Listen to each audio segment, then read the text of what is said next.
Kilo শরীফের মা বাইতে আছস? এই যে আমি চুলার পরে কি আনদসলা গরুর গোস্ত নাকি? গরুর গোস্ত গোস্ত বাসনা বাইরেছে। এই কথা আর কয়ে না বু, আমরা এলাম গরিব মানুষ, আঙ্গ মুখে কি গোস্ত উঠব? ওই রায়হানের বাপে কালকে নাগেশ্বরী গেছিল, তাই আধা কেজি 60 গোস্ত আনছে, তাই আন দিতাছি। কি আর করবি, আল্লাহ আঙ্গুরে গরিব করে দুনিয়ায় পাঠাইছে। জীবন নামের যুদ্ধের বিরুদ্ধে আঙ্গুর যুদ্ধ করনি নাকবরে বু। আচ্ছা বউ, এনে কথা বাদ দেও, বউসিন আজকে দাওয়াত, তোমার দাওয়াত থাকলো। আসলে কিন্তু দাওয়াত নিয়ে ফেলাম রে শরীফের মাও। আচ্ছা যাই হোক, এনে কথা বাদ দে। তোর কি হাঁসের ডিম আছে? আঙ্গুর একটা হাঁস আবার কুইছে হয়েছে, কয়টা ডিম হইলি হাঁসটারে বহাই দিতাম। উমরকার আবার ফির মোকলেসের মাও কয়টা হাঁসের বাচ্চা ফুটাইছে, তাই কইতেছে যে আমিও ফুটে অগর হাঁসের বাচ্চার হাতে হাতে দিতাম, এক হাতে থাকতো না। বু হাঁসের ডিম নাই, আস তো এখন দুলা দালির মধ্যে ছাইরে দিবার পাই না, সবাই বিছুন পারছে, আস পড়ছে আটকা, ডিম পারে না। আর 2টা কুরকেট ডিম আছিল, তাও আবার সকালে পোলা বান্ধে ভাইজে দিছি, তাই দিয়ে ভাত খেয়ে স্কুলে গেছে।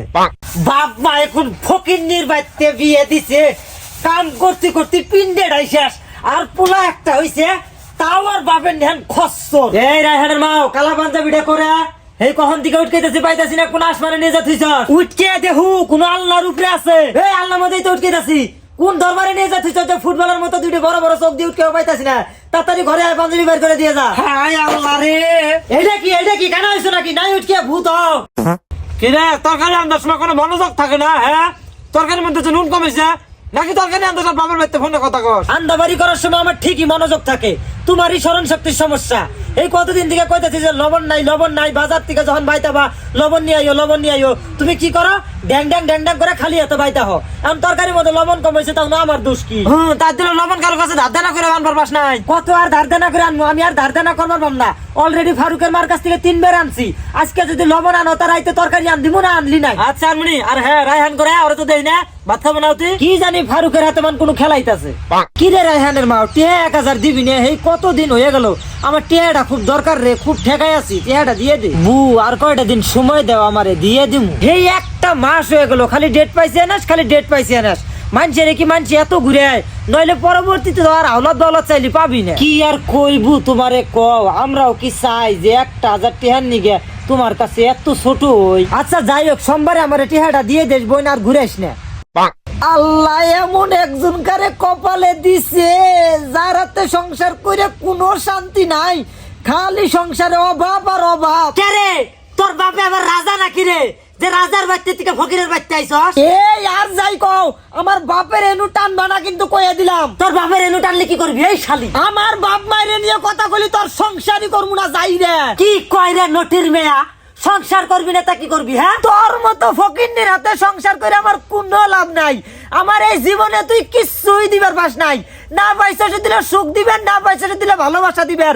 কোনদিন একটা শাড়ি কিনা দিস যাই রে, এই যে বিয়ের সময় একটা কাপড় দিছিলি, তারপরে আর কিছুই দেশ নাই। তোর এই ভাঙ্গা বাড়ির ভাঙ্গা ঘরে নুন আনতে ঘুরে পান্তা, তোর সংসার আমার কইরে কি ওপরে যাই রে।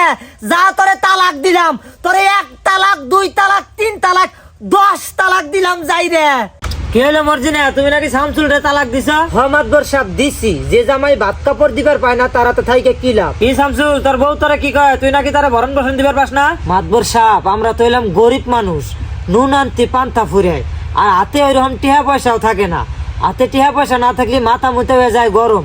এটা খালি আমার না, আল্লাহর দুনিয়া সবারই। এই থামা, তোমার এত লেকচার শুনবা নি কেন? আমি আহি নাই, তোমার বউ তো তোমার তালাক দিয়েই ফেলাইছে, তুমি এখন কি করবা এই কথা কও এই বিষয়ে? দেহ মর্জিনে রাগ করবা ভালো কথা, কিন্তু রাগের মাথায় এমন কোন ডিসিশন নেন যাব না যে আঙ্গুর ছোট্ট একটা পোলা আছে, পোলাটা এতিম হয়ে যায়। আমি অত কথা বুঝি না, তালাক দিছি মানে কথা শেষ। এখন আমি ফাইনাল ডিসিশন নিয়ে ফেলাইছি বাবা, আমি এলাকার মাতবর মানুষ, আমার ডাক দিছ, আমি সঠিক সমাধান করে দেওয়ার চেষ্টা করবো। চেষ্টা কি, সঠিক সমাধান করে দেবো। তুমি তোমার বউরে একে ভরণ পোষণ দিবার পারো না, 2 তোমার বউ তোমার তালাক দিয়ে দিছে। এখন তোমার বউ যেহেতু তোমার তালাক দিয়ে দিছে, চাইলে তোমার বউ চলে যাবার পাবো গা।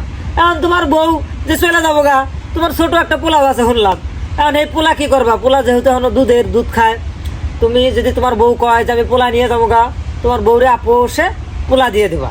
আর হ্যাঁ, পোলা 8 বছর পার হওয়ার পরে যদি পোলায় কয় না আমি বাপের কাছে যাবো গা, যেহেতু পোলা তোমার গোষ্ঠী, তোমার রক্ত, আর 8 বছর পার হয়ে গেলে যদি পোলায় তোমার বগলে আহে, তুমি পোলারে নিবা, আর না হইলে মার কাছেই থাকবো। এখন তোমার আবার হ্যাঁ, আরো এক কথা, এখন আমি যাওয়ার পরে, এটা কিন্তু খসড়া সমাধান আর কি দিতেছি, পরে আমরা সঠিক একটা সিদ্ধান্ত নিবো। তার আগে তোমার একটা সময় দিলাম, তোমরা দুই স্বামী স্ত্রী বুঝো। যদি বুঝা পরে যদি কও যে না তোমরা সংসার করবা, তাহলে সংসার করবার পাও। আর যেহেতু তোমার বউ তোমার তালাকও দিছে, এই বিষয়টা এখন কি করবা? আর এই মাতবর টাতবর বাদ দিয়া ওই মুন্সিডাইকে তোমরা আবার কি শরিয়া নিয়ম অনুযায়ী কি হয় তোমরা হেডে কইরা আবার সংসার করবার পাও। আর যদি অন্য যদি ঝুটঝামেলায় না যাও বাবা, তোমার বউও যদি তোমার সংসার না করে, তাহলে তোমার বউ যাবার পায়গা। এটাই আমার সমাধান। ভাইরে ভাই, এই দুনিয়ায় সবাই তোমার আপন, সবাই তোমারে ভালোবাসবো, সবাই তোমার কাছে থাকবো যদি থাকে তোমার কাছে টাকা। আবার এই দুনিয়ায় সবাই তোমারে ছাইরা চলে যাব, সবাই তোমারে ঘৃণা করব, সবাই তোমারে অপছন্দ করব যদি তোমার হাতটা থাকে ফাঁকা।